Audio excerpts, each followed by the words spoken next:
¿Qué tal? Muy buenas noches, yo soy Genaro Lozano y esto es Punto y Contrapunto ya de jueves. En sesión ordinaria, hoy el Consejo General del INE definió el destino de 60 candidaturas de Morena, entre ellas la de Félix Salgado Macedonio, por no enviar a tiempo y en forma los gastos hechos en precampaña. El candidato de Morena reportó 0 pesos, pero Morena dice que es porque no hicieron precampaña. Veremos qué lectura le dan a esta disputa las y los panelistas de esta noche. Y el presidente López Obrador informó que para cumplir la meta de vacunación que anunció en enero pasado y que la tercera ola de contagio nos agarre al menos con los adultos mayores inoculados, las Fuerzas Armadas participarán también en la aplicación de vacunas. ¿Es una buena idea o es una tarea más de civiles asignada a militares? Y el presidente ha dicho muchas veces que los programas sociales de su gobierno impulsan la igualdad de género porque la mitad de las personas beneficiarias son mujeres. Pero un análisis reciente apunta a que estos programas no empoderan a las mujeres. Hay en cambio otros programas diseñados para acabar con la brecha de género, pero ¿son realmente eficientes o no? Esos son los 3 temas de la noche. Quédate con nosotros que ya empieza Punto y Contrapunto.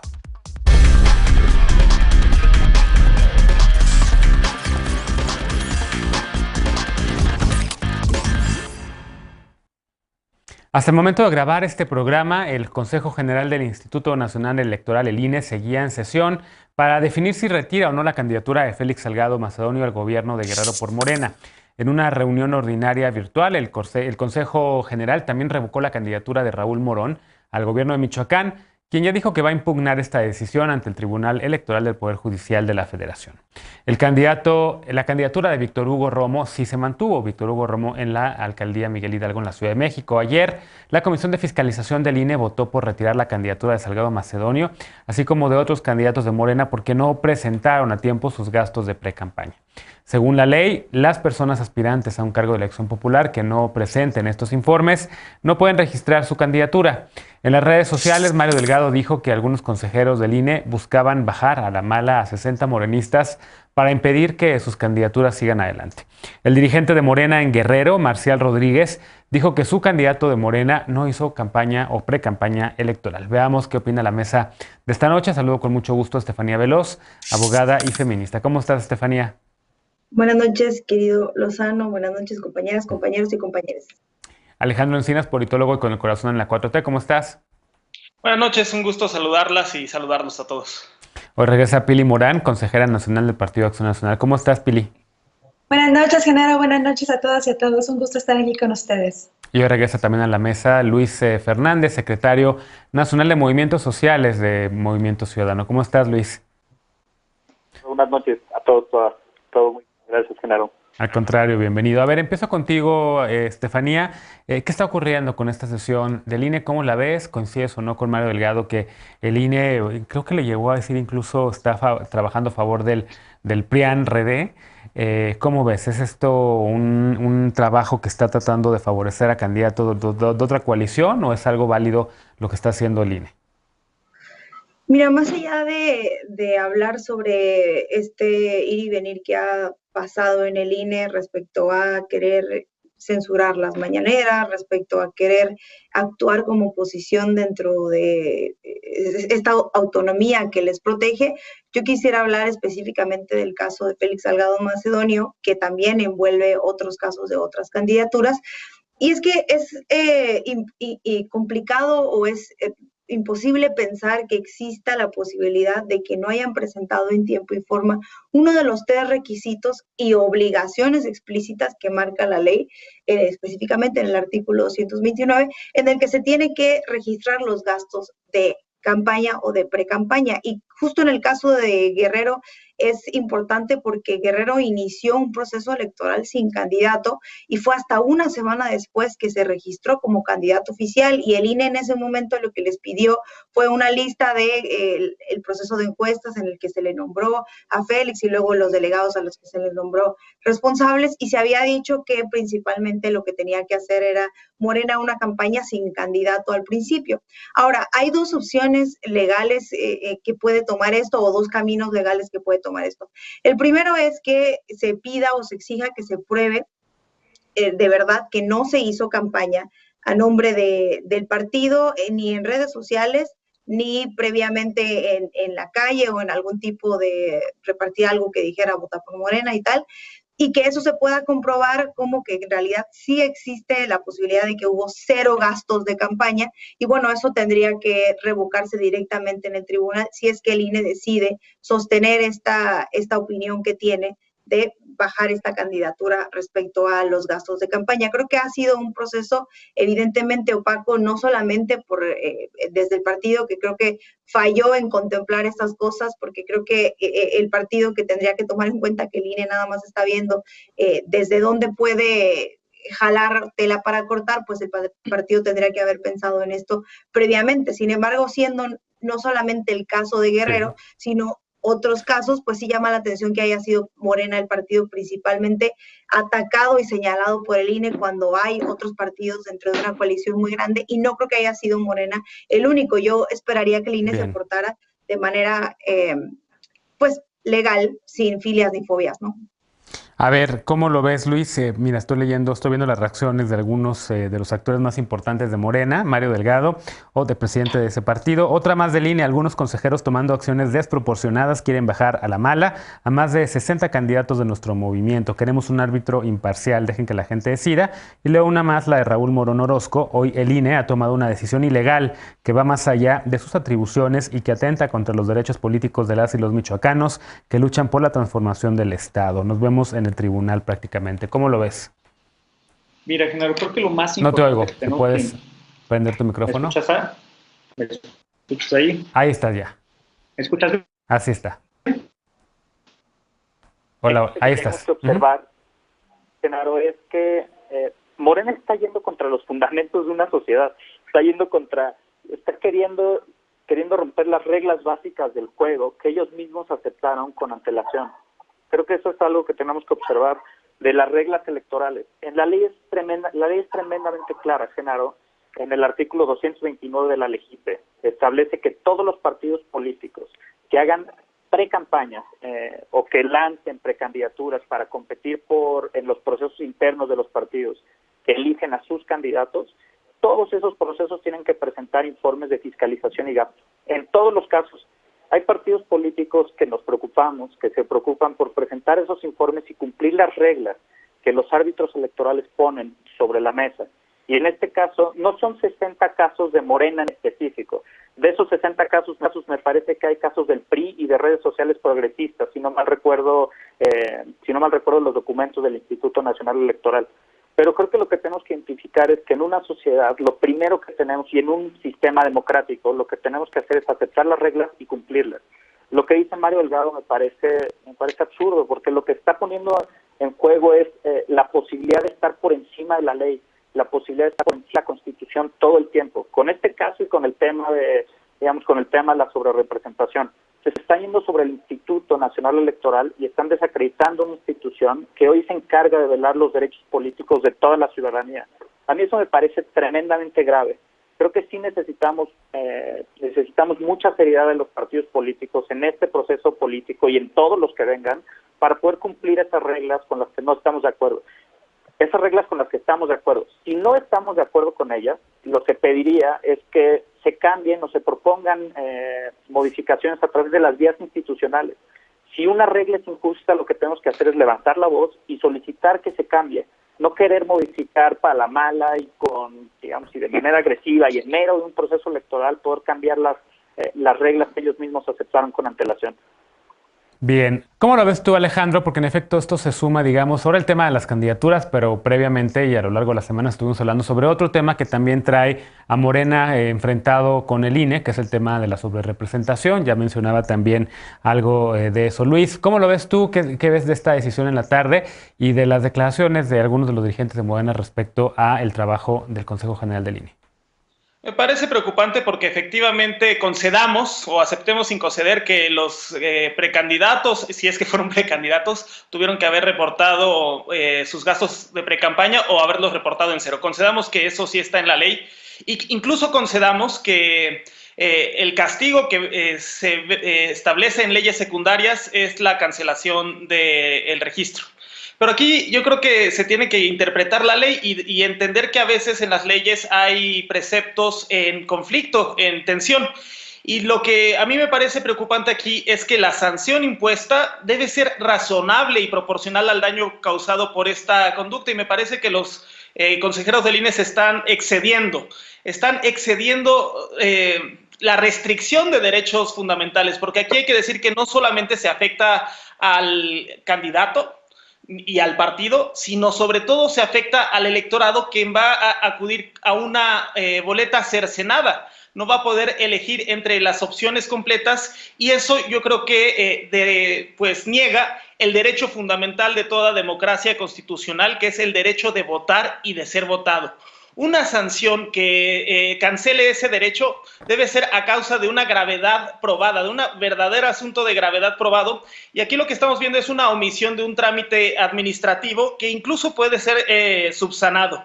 Yo creo que aquí el tema es que los consejeros del INE se están viendo muy letristas, cuando deberían adoptar un criterio garantista, que es la máxima protección de los derechos electorales, y sobre todo tutelar el derecho de los electores a elegir entre opciones completas. Y sí suena lamentable que la autoridad electoral esté negando la posibilidad de participar a candidatos como Raúl Morón, que es el candidato puntero, es el que los michoacanos quieren ser su gobernante. Entonces me parece que esto no tiene pies ni cabeza, que se están extralimitando, que se están excediendo en estas sanciones, y que cuando a alguien le toca aplicar entre preceptos legales que son contradictorios, como la tutela del derecho de votar y ser votado, y la obligación de los partidos a reportar gastos de precampaña, pues tiene que optar por un enfoque garantista. Incluso aquí, Genaro, recordarás que yo cuestioné la decisión del INE de haber vetado, de haber prohibido el registro de México Libre de Felipe Calderón, porque por más animadversión que yo tenga en contra de esa corriente ideológica, reconozco que representan a una corriente de mexicanos y por tanto que tienen derecho a competir. Que se ganen las urnas. La importancia es, hay que ganar en las urnas, no en las mesas a través de cuestiones leguleyas. Pili, ¿cómo lo ves tú y cómo lo está viendo Acción Nacional? Mira, yo lo veo, el INE como árbitro electoral tiene que aprobar los registros de los candidatos que los partidos políticos envían para su aprobación. Las listas enviadas son analizadas para verificar el cumplimiento de las leyes que regulan a los partidos, las precampañas y las campañas. En este caso, para el próximo proceso electoral, hablamos de los candidatos a diputados federales y gobernadores, que desde el 2014 el INE también asume la responsabilidad de forma transversal respecto a lo local. Una de las causales establecidas en la reforma del 2014 para la descalificación de un candidato es el incumplimiento del informe de su comprobación de ingresos y gastos durante la precampaña. Y eso es justamente lo que la Comisión de Fiscalización resolvió el día de ayer con respecto a Félix Salgado Macedonio y otros candidatos que podían alcanzar la cifra de 60 candidatos de Morena, quienes realizaron evidentes actos de precampaña y cuya comprobación no fue presentada en el órgano electoral. Por más que los miembros de Morena intenten disfrazar su proceso de selección, queda claro que se trata de precampañas en la que los aspirantes hicieron actividades tendientes a ser favorecidos con la designación de sus candidaturas. La Comisión de Fiscalización determinó por mayoría de votos en su dictamen negar el registro a un número importante de aspirantes de Morena por no cumplir con este precepto, por lo que los 11 consejeros del INE que conforman el Pleno podían aprobar el dictamen aprobado en la comisión y negar el registro a esos candidatos. Aunque no hay que olvidar que ya hay un antecedente, que era lo que comentaba Alejandro, que en el Pleno votó en contra el dictamen de la comisión en el caso del Partido de México Libre. Ya hubo un antecedente que el Pleno votó en contra. El caso emblemático es el caso de Félix Salgado Macedonio, quien no tendrá derecho a competir si se decide aplicar de forma estricta la ley, ¿no? Morena ha tratado de justificar y burlar la ley bajo el argumento de que no realizó propiamente los procesos de campaña con el pretexto de que la selección sería por encuesta. Sin embargo, todos fuimos testigos de la forma en que los aspirantes llamaron al voto, ya sea activamente en redes sociales, en eventos públicos, incluso en algunos casos hasta en espectaculares aparecieron los precandidatos. Por supuesto que hubo una precampaña, aunque quieran negarlo. Bien. Bueno, Ya se me acabó. A ver, si quieres La rapidísimo, solo concluye, porfa, para escuchar un contrapunto antes de irnos a la pausa.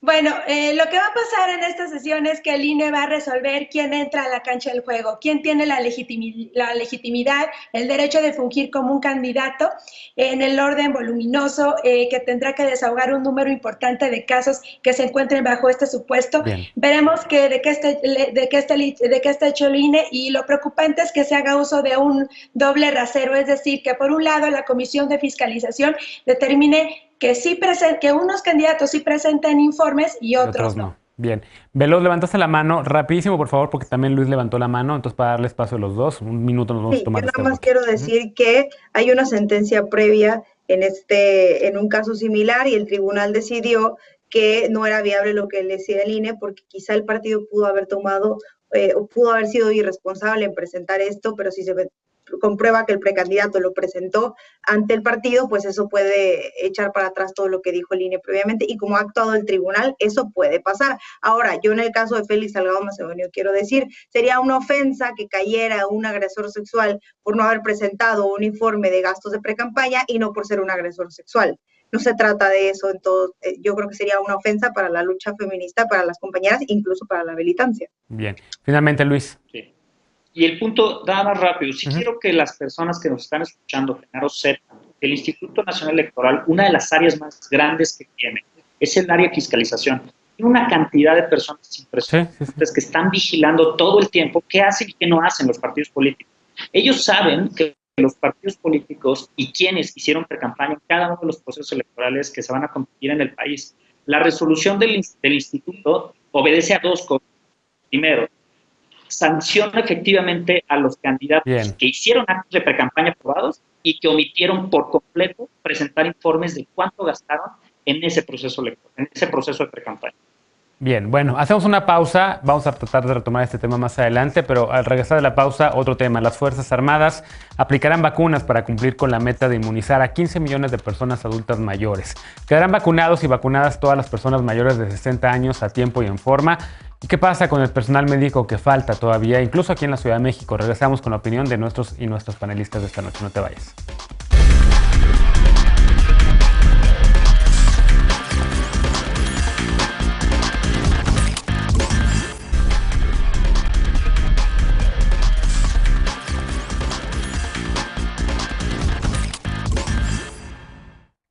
Ayer el presidente López Obrador informó que las Fuerzas Armadas de México también participarán en la aplicación de la vacuna para acelerar el ritmo y que la tercera ola de contagios agarre vacunados al menos a las personas adultas mayores. Veamos el contexto.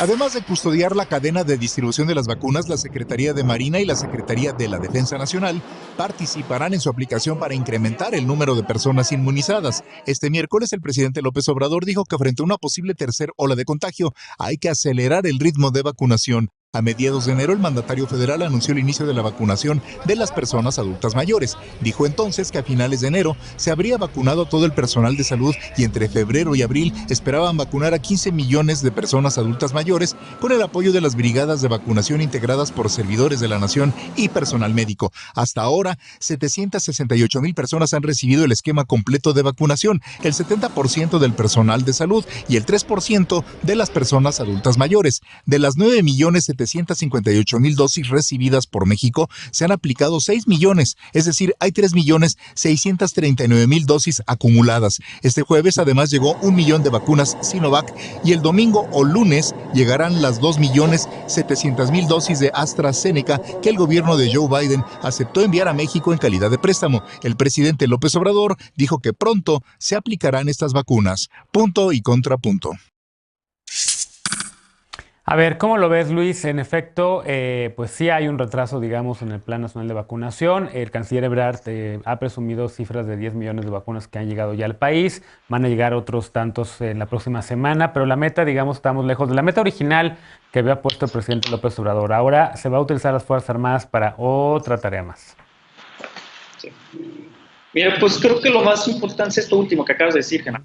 Es una tarea más para los militares y más allá de la felicidad y la esperanza que nos genera una vacunación en el país, sea como sea que simplemente llegue para poder prevenir del COVID, de la COVID a todos nuestros familiares cercanos, creo que eso es de festejarse. Que los militares sean una vez más a quienes se les encarga la tarea debe preocuparnos muchísimo. ¿Cuál es el mensaje que manda el presidente y el Estado al dar una tarea más a los militares? Es que las instituciones civiles no están funcionando para poder garantizar el acceso a bienes y servicios públicos. En este caso, la Secretaría de Salud no está funcionando para que el esquema de vacunación o la planeación para ejecutar la vacunación en todo el país funcione de manera adecuada. Por tanto, el presidente asume que una institución como Sedena o CEMAR tiene la disciplina y la lealtad para seguir una instrucción directa y ejecutar un plan que no pueden ejecutar otras instituciones. ¿Qué es lo más preocupante de esto como consecuencia más allá de la vacunación? Es que los militares, al ganar más poder, ganan más presupuesto, por supuesto, se llevan una tajada del presupuesto más grande que podría invertirse en educación, que podría invertirse efectivamente en más salud para los próximos años, pero que se los llevan para tareas de seguridad pública u otras tareas que son algunas que estamos viendo que concentran. Por ejemplo, solo en materia de salud se han involucrado en la distribución de equipos y medicamentos, en la distribución de medicamentos, en la remodelación de hospitales, en el resguardo de hospitales en distintas partes del país. Eso sin mencionar otras tareas en las que, como sabemos, han ido ganando poco a poco terreno como las obras públicas. Están haciendo el Tren Maya, están haciendo Dos Bocas, están trabajando con Santa Lucía, sí. Están combatiendo el robo de combustible, entre otras más. Creo que debe preocuparnos que una institución con capacidad armamenticia, con capacidad bélica o de generar violencia, deberíamos estar conteniendo esto. Creo y sabemos todos que no es la violencia una salida para ninguna de las tareas, ni que instituciones militares puedan llevar a cabo todas las funciones en un Estado democrático como en el que vivimos. Contrapunto, Alejandro, el papel de las Fuerzas Armadas en esto. Sí hay un rezago entre las dosis que estamos recibiendo, ya varios médicos lo han puesto en redes sociales. Prácticamente se han aplicado casi 6,5 millones de vacunas, si no te traigo mal el dato, y eran 10 millones las recibidas. Evidentemente todavía falta que se apliquen 3.5 o un poco más de 3.5 millones de vacunas. Creo que lo que busca el presidente es justo cerrar esa brecha acelerando la vacunación con el uso de las Fuerzas Armadas, pero una tarea más nuevamente a las Fuerzas Armadas. A ver. Exacto, pareciera que ciertos sectores de la sociedad prefieren que estén embodegadas esas vacunas a que se apliquen, cuando ahorita hay que echar todas las carnes del asador, todos los esfuerzos de todas las instituciones para inmunizar a nuestra población. Hay que decir varias cosas. Uno, que el Ejército y la Marina ya están en el Plan Nacional de Vacunación y forman parte de las brigadas correcaminos para pues generar condiciones de seguridad y de logística para el suministro de estas vacunas, y que se va a reforzar su participación. Y yo no lo veo mal. O sea, recordemos, por ejemplo, el plan de N3, que es el plan de auxilio a la población civil en casos de desastre, que está encabezado por la Secretaría de Defensa y por la Secretaría de Marina. Los militares acuden a auxiliar a las poblaciones cuando están en casos de inundaciones, las secuelas de los temblores, de algún otro desastre a causa de algún fenómeno natural. Bueno, pues qué desastre mayor que una pandemia que le ha quitado la vida a tantas personas alrededor del mundo. Y yo prefiero ver a los militares vacunando y auxiliando, pues, que haciendo las tareas que en otras épocas les correspondió, que les ordenaban. Al contrario, yo veo muy bien, aquí no creo que sea cuestionable su participación, como quizás algunas argumentos en otras áreas sí lo sea, pero ahora tenemos que invertir todos los esfuerzos del Estado, y hay que decir además que este retraso no solo es privativo de México, sino que es a nivel mundial, y la verdad es que con todas las adversidades que hay, pues hay que destacar, de acuerdo con datos de Our World in Data, que México se encuentra en el lugar 17 digamos, vacunas suministradas, y eso hay que sumarle la cifra que diste de alrededor de 6,5 millones, las restantes para llegar a los 10 millones que se van a inocular en los próximos días, y para eso se requiere el ejército. Estamos a los niveles de países europeos como España y como Polonia, e incluso por encima de países de Canadá, a pesar de que implementaron prácticas de acaparamiento de vacunas. Entonces creo que ahí va la cosa, y qué bueno que ya se estén inmunizando a nuestros mayores, porque si nosotros logramos inmunizar al total de la población mayor de 60 años, como se planea hacer, al menos con una dosis para acabar abril, vamos a estar reduciendo la letalidad del virus en 80%. De acuerdo. Pili, ¿cómo lo ves tú? tú, eres de los que quieren que las vacunas se queden embodegadas, como menciona Alejandro, o que se use el ejército para el Plan Nacional de Vacunación. Como dice ya también en efecto, pues el ejército de repente cuando hay desastres naturales, pues son los primeros funcionarios del gobierno mexicano que vemos cuando hay un desastre natural, ¿no? Sí, claro. Mira, yo pienso que esta actitud de poner al ejército y a la marina en el sistema de vacunación es la típica conducta de un gobierno autoritario que pretende controlar y centralizar todo a través de las instituciones de gobierno, como si la sociedad no pudiera hacerlo por su cuenta. En este caso, el presidente anuncia que la Marina y la Sedena, en donde hoy el gobierno no permite que la sociedad se organice como siempre se ha hecho, para un asunto que debe ser más humanitario que político. Hoy en día hay 35,000 unidades de salud en el país, con años de experiencia en vacunación, desplegados en todo el territorio nacional para atender a la salud de los mexicanos que están siendo ignoradas por el gobierno.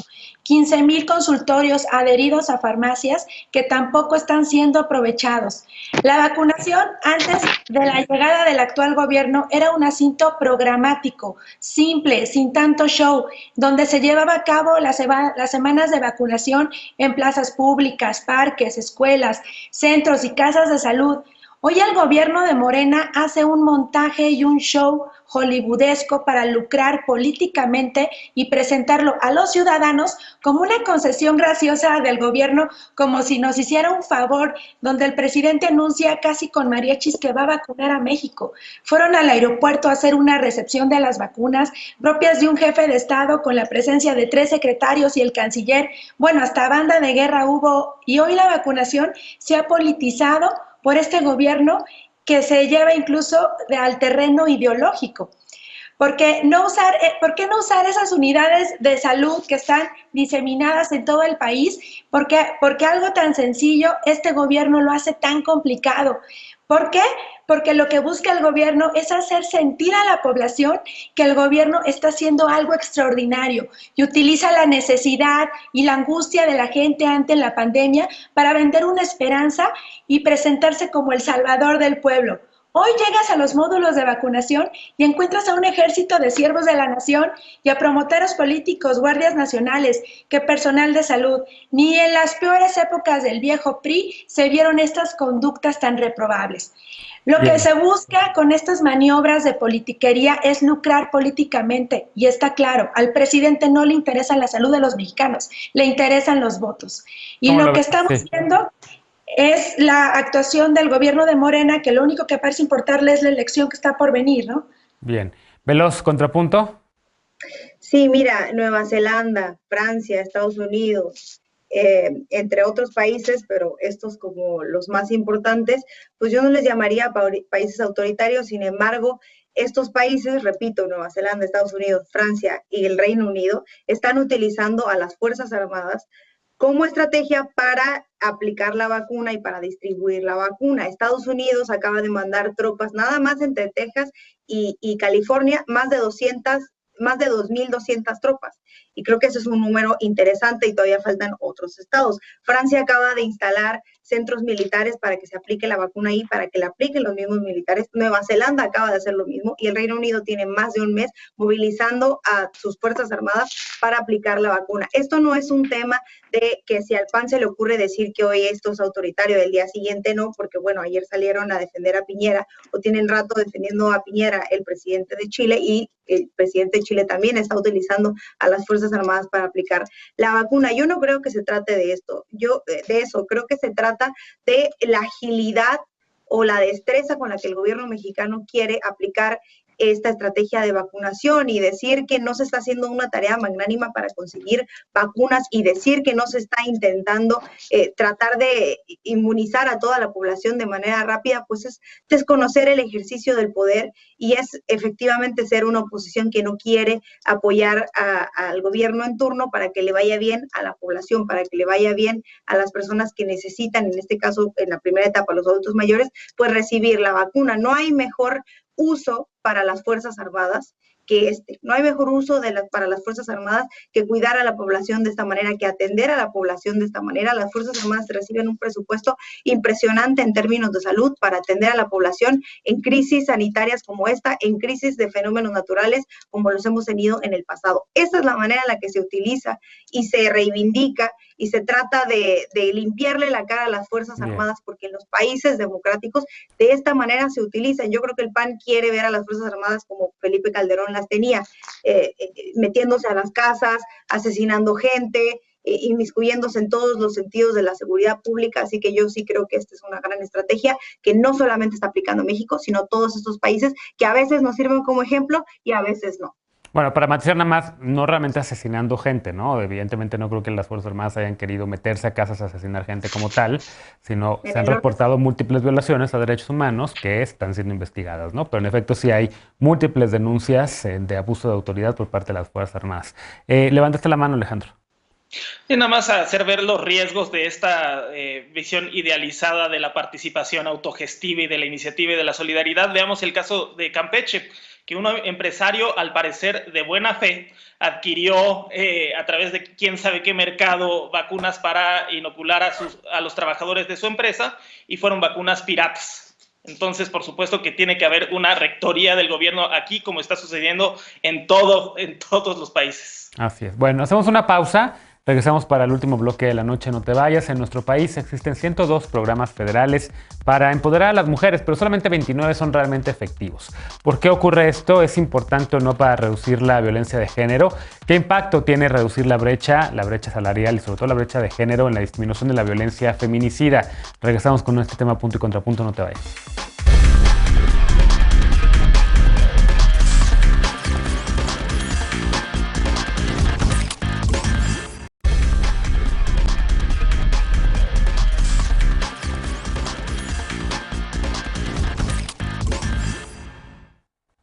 Estamos de regreso para el último bloque de la noche. Según la encuesta nacional de cultura cívica presentada ayer por el INEGI, 86.8% de la población de 15 años y más está muy de acuerdo en que hombres y mujeres tengan las mismas oportunidades de participar en todas las áreas del gobierno. Es decir, al menos 13% no está de acuerdo con esta afirmación. Además, 77% piensa que debe haber el mismo número de mujeres y de hombres como candidatos y 66% que las personas gays o lesbianas puedan ser candidatas o candidatos a cargos públicos. Hay mucho trabajo pendiente en materia de igualdad. Para impulsarla hay 102 programas del gobierno federal etiquetados para promover el empoderamiento de las mujeres, pero según un análisis, solamente 29% lo está haciendo de manera efectiva. Veamos el contexto.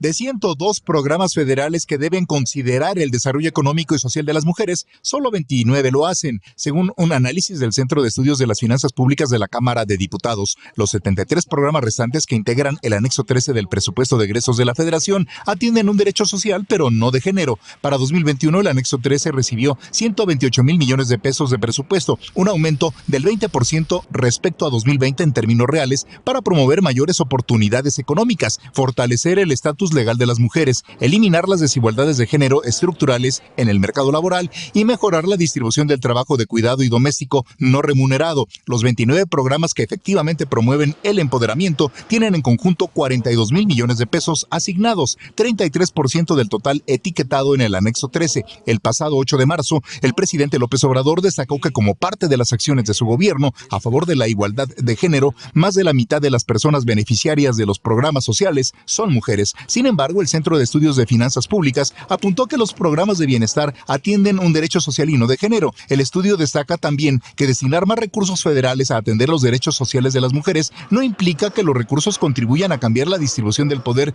tanto en las relaciones interpersonales como en las instituciones públicas. También señala que los programas para la igualdad con frecuencia se limitan a campañas, talleres y cursos de capacitación con alcances e impactos muy limitados e incluso incuantificables. Punto y contrapunto.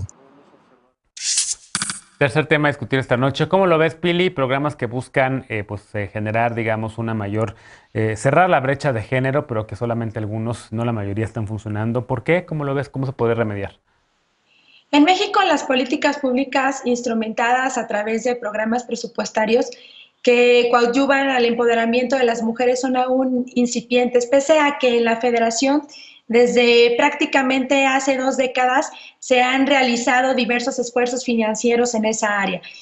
Yo pienso que para lograr el empoderamiento de las mujeres son necesarias políticas públicas enfocadas a expandir las oportunidades económicas, el acceso y el control igualitario sobre sus recursos económicos, su fortalecimiento, los derechos de las mujeres y así como acciones a eliminar las desigualdades de género estructurales en el mercado laboral.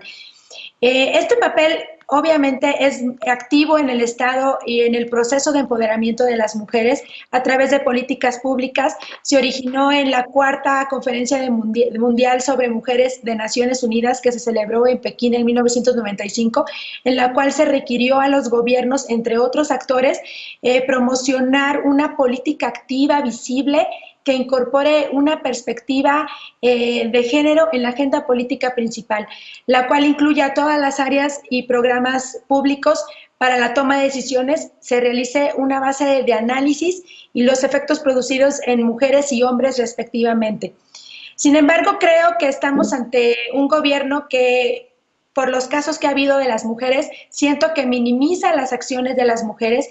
Por eso es que no nos extraña que de 102 programas de la mujer, el cual el gobierno solo atiende a 29 de ellos que promueven el empoderamiento de la mujer, ¿no? Yo sí creo que al gobierno de Morena no le interesa empoderar al pueblo y mucho menos a las mujeres. Al contrario, lo que quiere es volvernos dependientes del gobierno. Por eso nos quita a las mujeres pues los programas para no empoderarnos y tenernos sometidas de alguna manera, ¿no? Está claro que al presidente lo ideologiza todo, su gobierno se aleja de lo programático para hacernos dependientes de las limosnas o de los apoyos que el gobierno pueda darnos. Esta es una característica muy de un gobierno autoritario y populista, y es evidente que el gobierno de Morena tiene un especial rechazo hacia las mujeres. Bien. Por lo menos es lo que nos ha demostrado, ¿no? Veloz, contrapunto. Mira, yo tengo mis dudas cuando escucho al PAN hablar de programas sociales, porque yo sé que viven en una lógica de que los pobres son pobres porque quieren y por lo tanto las mujeres son pobres porque quieren, y no están contemplando todas las desigualdades a las que se enfrentan, por mucho que se les ha intentado explicar y por mucho que hoy quieran ser feministas. A mí me parece que hay algo claro en decir que solamente 24 programas sociales están enfocados directamente al tema de la mujer. El tema es que la transversalización de la perspectiva de género en todos los programas sociales es algo que falta, y que falta que esté establecido de manera textual en lo que se deviene de esto, que es esta política pública. A mí me parece que habrá programas sociales, por ejemplo, los programas que ayudan a los adultos mayores, o los programas que ayudan a las personas con discapacidad, programas como Prepa Sí, Jóvenes Construyendo el Futuro, en el que se beneficiarán más las mujeres porque participan más activamente, porque son las responsables de las tareas de cuidado en el hogar. Sin embargo, eso no quiere decir que sean programas con perspectiva de género. Creo que benefician a las mujeres en esta búsqueda de la igualdad material, en cerrar esta brecha de género que tiene que ver con el acceso a tener un salario igual que el de los hombres, que eso deviene en la autonomía que pueda tener una mujer, lo que deviene también en no ser sujeta a la violencia en el hogar, o de no ser sujeta a la voluntad de un hombre que está en este esquema patriarcal de la casa y del cuidado. Pero sí creo que deberíamos también esforzarnos un poquito más dentro de todas las herramientas y estrategias. Tenemos grandes personas, mujeres como Nadine Gassman, y mujeres que se dedican a ver y promover el desarrollo de las mujeres, que creo que sí deberían meter un poco más su cuchara en el término de los programas sociales, porque sí les falta una suerte de visión de género. Sí es cierto que benefician más a las mujeres, pues claro, somos un poquito más de la mitad de la población, pero eso no quiere decir que estén enfocados directamente. Le falta un poco de eso, también la visión de la política pública estricta, que dice que nada más si cumples con estos 5 pasos, entonces sí es un programa para mujeres. Pues también me parece que no tiene, que no debería ser así, que no tiene cabida en este momento en el que se trata de sacar a la población a flote de manera pareja. Sí creo, y a modo de conclusión en este sentido, sí creo que debería tener un esquema especializado y enfocado en que las mujeres puedan superar más rápido o subir más rápido, o que puedan tener acceso a más oportunidades y mayor y mejores oportunidades que el de los hombres. Sí creo que falta un poco de perspectiva de género, pero no me parece del todo correcta la visión estricta de la política pública con perspectiva de género. Bien, levantó la mano Pili, pero déjame escuchar primero a los colegas compañeros y después regreso contigo. Adelante, Alejandro. No, yo primero quisiera hacer notar la impunidad que prevalece en este país para decir cosas con falta de evidencia, nuestra tolerancia a la falta de rigor, la pereza para valorar la calidad de los estudios. Estamos en una época de devaluación de la calidad del debate público y ya por el solo hecho de que un nombre de una institución suene rimbombante y sus estudios reafirmen mis preconcepciones, mis ideas, mis animadversiones políticas, las doy por válida. Y me parece que este estudio se queda bastante lejos, nos queda mucho a deber como para dar aseveraciones tan arriesgadas. Se queda en el plano formalista y enunciativo, solo en el análisis de las reglas de operación y no va al trabajo de campo, a las evaluaciones de impacto que requerirían un esfuerzo mucho más sostenidos. Y también creo que parten de presupuestos pues que ya están rebasados, que son los de las políticas focalizadas que plantearon los gobiernos del PRI y del PAN, en donde se gastaban más en estudios de vivienda, en consultorías, en burocracia, en donde se estigmatizaba a las personas por su condición, y miren cómo piensan el PAN de la política social como limosnas, cuando en este gobierno si algo se ha hecho es dignificar y transitar a un esquema de sujetos de derechos y a un paradigma que se basa en la universalidad de los programas sociales que, como bien dijo Estefanía, benefician más a las mujeres porque lamentablemente por las discriminaciones y las exclusiones históricas son las personas en una situación de mayor vulnerabilidad.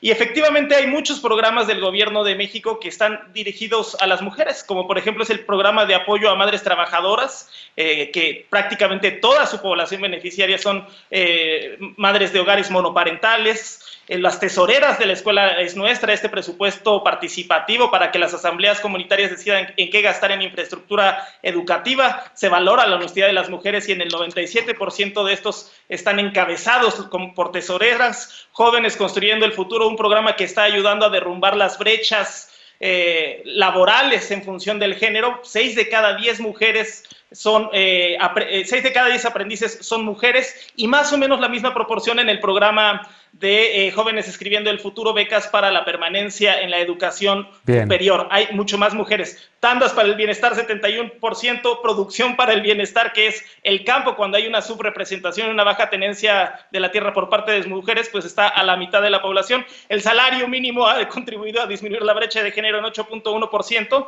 Entonces yo creo que sí habría que escarbarle más y no aventurarnos a dar conclusiones tan sumarias. A ver, Luis, ¿qué le contestas a Alejandro?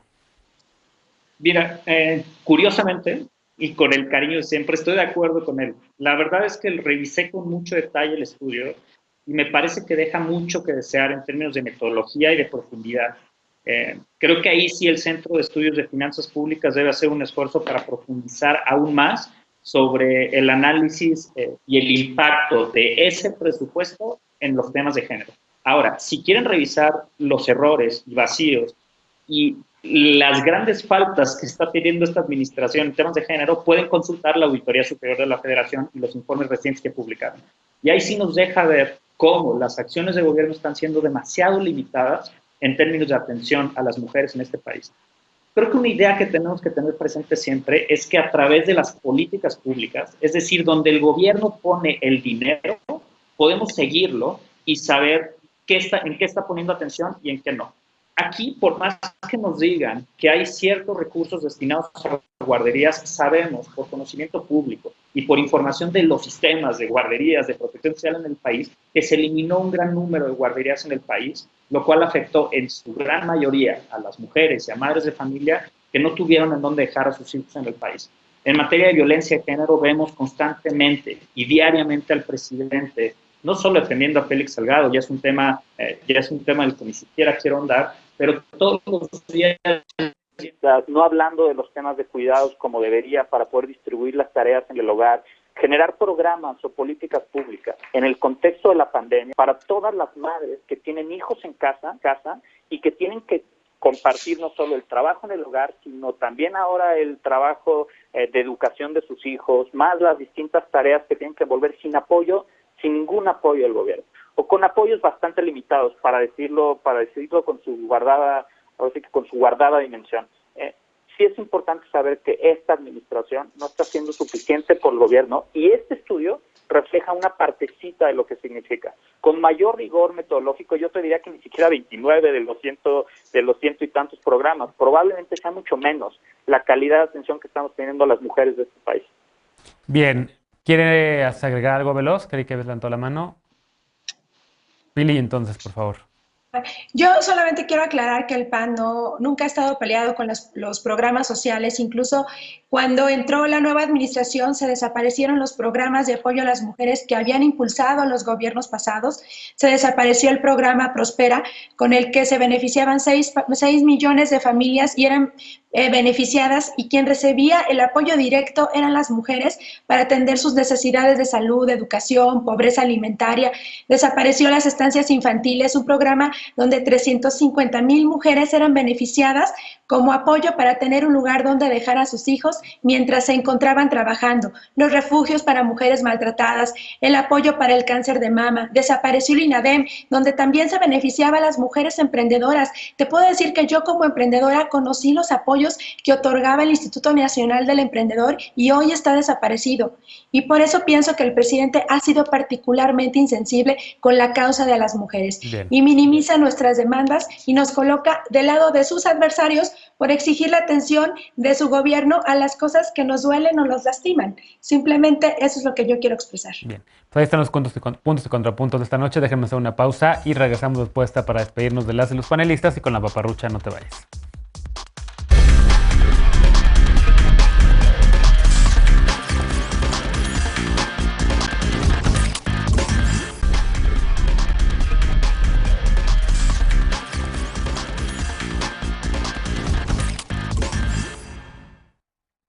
Estamos de regreso ya para despedirnos con la paparrucha de esta noche. El lunes salieron de Querétaro los primeros 3 lotes de la vacuna CanSino Bio envasada aquí en México, con 955,720 dosis para su distribución en el país. Esta vacuna fue desarrollada por la farmacéutica china CanSino Biologics y el Instituto de Biotecnología de Beijing. A diferencia de otras, la inmunización solamente requiere de una dosis. Previene el 65.7% de los casos sintomáticos de COVID-19, el 95% de los casos graves, así como el 100% de hospitalizaciones, según informó la Secretaría de Salud. La Comisión Federal para la Protección contra Riesgos Sanitarios, COFEPRIS, ya autorizó el uso de esta vacuna envasada en nuestro país, que se ve como la imagen que aparece en tu pantalla en este momento. Ahí está. Pero recuerda que ni esta vacuna ni ninguna otra están a la venta. Su aplicación es completamente gratuita y está solamente a cargo del gobierno federal, conforme al Plan Nacional de Vacunación. Así que por favor ten mucho cuidado con la venta ilegal de supuestas inmunizaciones que no se ha detenido. No pongas en riesgo tu salud, y mientras llega tu turno para vacunarte, sigue cuidándote con las medidas que te decimos aquí todas las noches. Lávate las manos bien y con frecuencia, mantén siempre la sana distancia. Si vas a salir, utiliza por favor un cubrebocas por respeto a los demás y para cuidarte y cuidar a los que amas, y especialmente en un espacio cerrado como este. Gracias, cuídate mucho, nos vemos por acá todavía mañana para Punto y Contrapunto de viernes. Gracias, Estefanía. Gracias, Pili. Gracias, Luis. Gracias, Alejandro. A panelistas de lunes, martes, miércoles y jueves los vas a ver hasta la semana del 12 de abril porque tomaremos unas vacaciones, pero mañana regresamos todavía con la mesa de viernes de Punto y Contrapunto. Soy Genaro Lozano, muy buenas noches.